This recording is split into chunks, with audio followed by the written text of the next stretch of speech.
ಜನತೆಗೆ ಗೌರಿ ಗಣೇಶ ಹಬ್ಬದ ಆರ್ಥಿಕ ಶುಭಾಶಯಗಳನ್ನು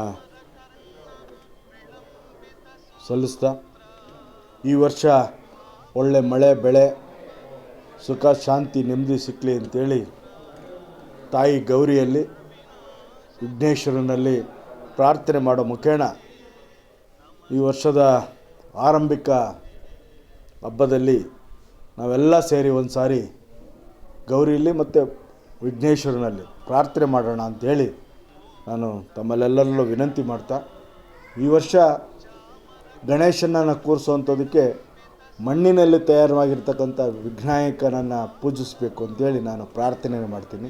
POP ಗಣೇಶವನ್ನು ನಿಷೇಧ ಮಾಡಿ ಅದಕ್ಕೆ ಒತ್ತು ಕೊಡಬೇಡಿ. ಮಣ್ಣಿನಲ್ಲಿ ಕೂರಿಸಿದಂಥ ಗಣೇಶನನ್ನು ತಾವು ಮನೇಲಿ ಕೂರಿಸಿ ಪೂಜೆ ಆದ ನಂತರ ತಮ್ಮ ಮನೆಯಲ್ಲೇನೇನೇನು ವಿಸರ್ಜನೆ ಮಾಡುವಂಥ ವ್ಯವಸ್ಥೆ ಆಗ್ತದೆ.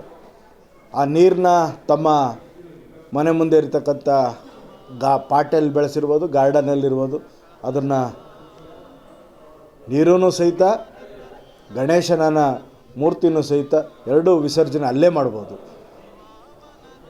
ಇದಕ್ಕೆಲ್ಲ POP ಗಣೇಶನ ಮಾಡಿ ಈ ಪೊಲ್ಯೂಷನ್ ಜಾಸ್ತಿಯಾಗಿ ನೀರಿನಲ್ಲಿ ಕಲ್ಮಶ ಆಗ್ತದೆ. ಅಂಥದಕ್ಕೆ ಒತ್ತು ಕೊಡಬೇಡಿ ದಯಮಾಡಿ. ಮತ್ತೊಮ್ಮೆ ಗೌರಿ ಗಣೇಶ ಹಬ್ಬವನ್ನು ವಿಜೃಂಭಣೆಯಿಂದ ನೆಮ್ಮದಿಯಿಂದ ಸುಖ ಶಾಂತಿ ಸಿಕ್ಕಲಿ, ಒಳ್ಳೆ ಮಳೆ ಬೆಳೆ ಆಗಲಿ ಅಂತ ಪ್ರಾರ್ಥನೆ ಮಾಡೋಣ ಮುಖೇನ ನಾವೆಲ್ಲ ಆಚರಿಸೋಣ. ಮಣ್ಣಿನ ಗಣೇಶನನ್ನು ಕೂರಿಸೋಣ.